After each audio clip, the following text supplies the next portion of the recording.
in your industry, it might not be as universally understood. So you're not gonna have the same kind of low-hanging fruit, but that also means that your competition doesn't have the same low-hanging fruit. So then if you're able to come with these creative ideas, chances are other people in your industry or your niche aren't. It's a huge competitive advantage for you. In this video, we're gonna talk about 5 hooks that you can use in your business to captivate attention and hold it long enough that your audience can enjoy your entire piece of content from start to finish, whatever it may be.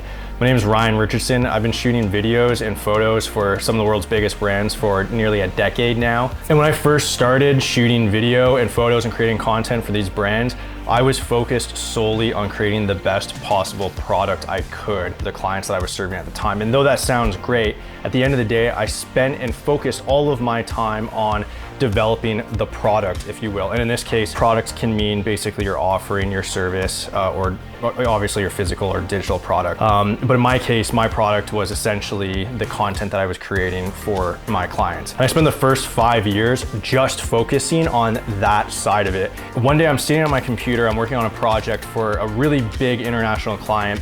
And I remember sitting back in my chair and looking at this project that I just finished. And I just remember thinking, if I'm confident enough that I can create this product that I know it's outstanding, I know that they're gonna have a great ROI, and I know that this is a kick-ass client that I'm really proud to serve, why don't I have more like them?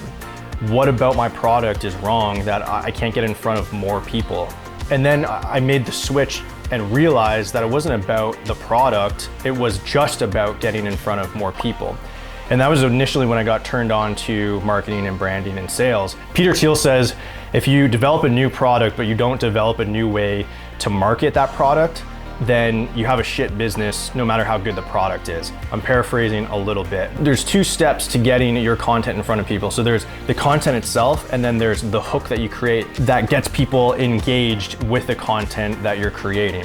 In the case of a hook, the hook can be the title, it can be the thumbnail, it could be the first 30 seconds of a video, it could be all kinds of things. It's essentially just what you're using to get people to engage with the full piece of content.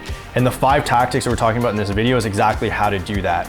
So assuming you have a good product, let's spend some time in focusing on how to actually get in front of people and hook them to engage with your content so that you can increase the perceived value of your product and then get more customers. The first hook tactic is change. Neuroscientists say that almost all of our perception is based on change. Have you ever needed something and then you left the room that you're in and you go into another room where you think you're gonna find that thing that you need, and then as soon as you enter that room, you completely forget why you're there? It's not actually because you're forgetful, because as soon as you enter a new room, the perception of your mind changes, meaning the frame of mind that you were originally in for the thing that you needed to get has just switched. It's changed. So now you forgot about it because you're in a different frame of mind. Then you go back to the room that you came from where you were looking for whatever the thing was, and then you remember, oh yeah, it was my car keys. I need my car keys. What was I thinking? You go back to the other room and then you find your car keys. But the point is that that's how powerful change is. Hollywood deploys this epically, from Forrest Gump, the opening scene where you have Forrest sitting on the park bench, and then all of a sudden a lady gets off a bus, sits next to him. And then you've got Saving Private Ryan, the first opening scene where you have the family at the cemetery and the grandfather who's there, and he falls down onto his knees and he starts weeping as he's at this grave, and then the camera pushes you into his eyes, and then you get transported through his eyes into his memories. That's all change. Next time you're watching a movie, keep change in mind and see how Hollywood deploys this to great effect all the time. Almost every opening scene you can think of implies some kind of change right off the bat. And think about the implications of this, because a lot of people think that we have the attention spans of goldfish, or even worse now. Hollywood at the end of the day they're just better storytellers, and they just know how to come up with a great hook. If you can deploy those same hooks and with your business and with the copy that you're creating, with the ads that you're creating, then think about what this means. If you can engage people for 2 hours, just like Hollywood can. The second tactic is the inverted pyramid. So this is kind of a journalism tactic, and they discovered a long time ago in journalism.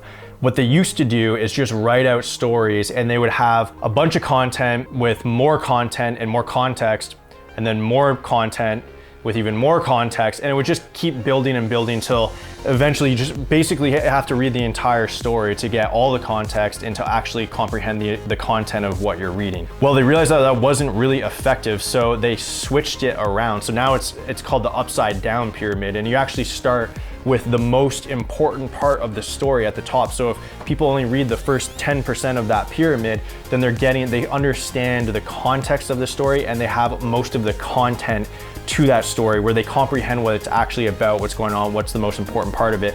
And then if they're interested enough to continue the story, then they work their way down the pyramid, and it just provides additional context.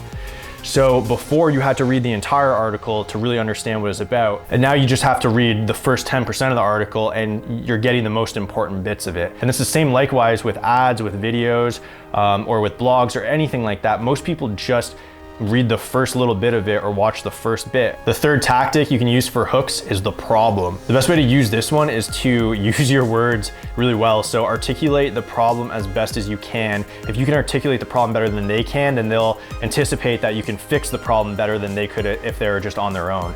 So they will look to you as an authority on that piece of content if you can name and if you can characterize and personify the problem better than they know how to. Another effective tool here is to empathize. Empathize as best as you can using words like I understand, or I get how it must feel like, or I used to go through this as well, and just build that rapport as much as you can with the problem, because if you can empathize with where you were in the same place and you did X, Y, Z to get out of it, and now this is your piece of content as the solution, then people will be captivated to watch that full piece of content or engage with that full piece of content, because if there's even a suggestion that you can help them solve their problems, knowing that you've articulated it better than they could, then you definitely earn the opportunity of them actually sitting and engaging with your full piece of content.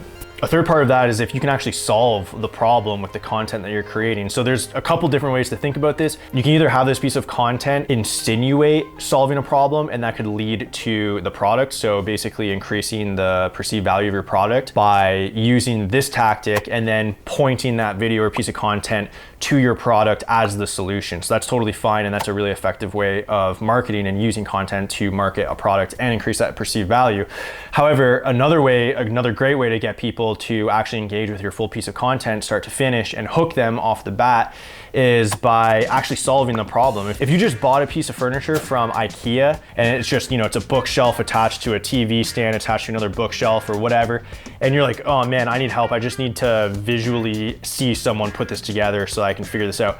If you Google a video or YouTube a video about how to put this TV stand, book stand together, if you click on that video and there's someone there explaining how to do that and it can solve that problem for you, it's a 10-minute long video, and at the end of that 10 minutes, you're gonna know how to do this. It's gonna save you like hours of work. You don't need to hook people because you're just legitimately solving a problem. The hook is basically the value of solving the problem, which is the perfect segue into our fourth tactic, which is just value, add value, and you'll demand that attention because people will be happy to give up a little of attention if you're solving a problem for them. So a caveat to that is solve a specific problem. So people search for specific problems. If you're going on to YouTube, for example, and you're looking to solve a problem, you're not typing in like, hey, how do I market my business? Like, you're probably asking for more specific things than that. You're probably asking, hey, how do I use like effective SEO to market my blog? That's a more specific problem. So if you can specialize your content or kind of narrow it down, niche it into a way where it's a specific problem you're solving, first of all, it'll be easier to find because that's how search engines work. They want to promote things like that because if people are going to engage with your content and actually get something from it, they're going to push that up because that creates more value for YouTube or for the other platforms that you might be posting on. Another thing to think about when increasing value is try to make the viewer or the reader or the person, your audience, whoever's on the receiving end of your content, try to make them feel smarter, not you. So a lot of people create content and they use a bunch of big words and they just try to make themselves seem as authoritative as possible, and they just want to make themselves feel as smart as possible. And I think people, first of all, can really tell the difference. I think people's like bullshit radar in 2022 is a lot higher than it has been previously. I think that people can really identify when someone is creating content that's entirely selfish or a value add. If the value is really there, it really will just catch on at some point. So you don't have to worry about, is this the best? Is this, the greatest title I could have come up with? Is this like the most, could I have made a better thumbnail here? Could I have done this? Could I have done that? At the end of the day, if your content is actually solving problems and it's actually a value add and it's not just taking away and it's not just making you feel smarter, then it's gonna do its job. You're gonna be able to hook people. You're gonna be able to get them to sit through your entire piece of content. And last but not least is surprise. Surprise is the fifth tactic that you can use for hooks that's really effective. Surprise is great because this kind of is an umbrella for all kinds of sub-categories or sub-tactics that you can use underneath this tactic. So one is to challenge the status quo. So if something in your industry is, it's like, oh, this is the way it is. Like, this is how everyone does it. This is the expectations that most people have. This is the, whatever it is. So the status quo, if you challenge that status quo, maybe you say something that's contrarian or opposite to it, it's really easy to stand out if everyone's running in the same direction and you're running in the other direction. This is a great opportunity to be creative in your niche or industry. There's a lot of things that are specific to your industry, and there's a lot of things that only you would know as an authority in the industry that you can identify contrarian statements for. For example, just using an industry obviously that everyone knows, like weight loss. Everyone knows it takes a super long time to get six-pack abs. So when someone puts a video out there saying how I got six-pack abs in 6 days while eating my favorite junk food, that's a contrarian title. That's gonna catch people's attention. And then if they find out that it's actually true, it's like, yeah, this is how I did it. I just basically like backfilled all my protein and I had like 2,000 calories from this and I had whatever it is, that's something that most people want. And also most people would agree is a contrarian statement. So those are super effective. And if you can think of ways in your industry where you can plug those creative ideas in, the problem is that it's not as easy to do in a lot of industries because not as many other industries are easily understood, which is why weight loss is used all the time as a reference because it's universally understood. Whereas in your industry, it might not be as universally understood. So you're not gonna have the same kind of low-hanging fruit.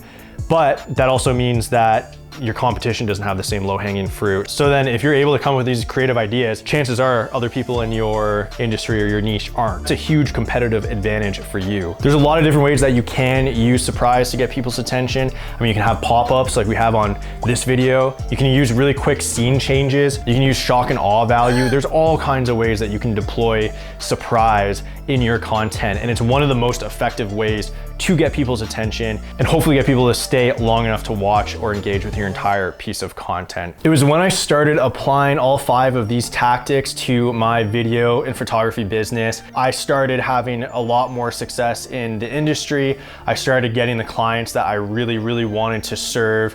And I was shooting the shoots that I had only dreamed of. I was traveling to places around the world that I had, on my bucket list and thought I wouldn't be able to get to until I was like 100 years old. So everything really came together for me when I started deploying these tactics. So they worked for me. I really hope that they work for you. Let me know if this video added any value in your life at all. If it didn't, give me a thumbs down.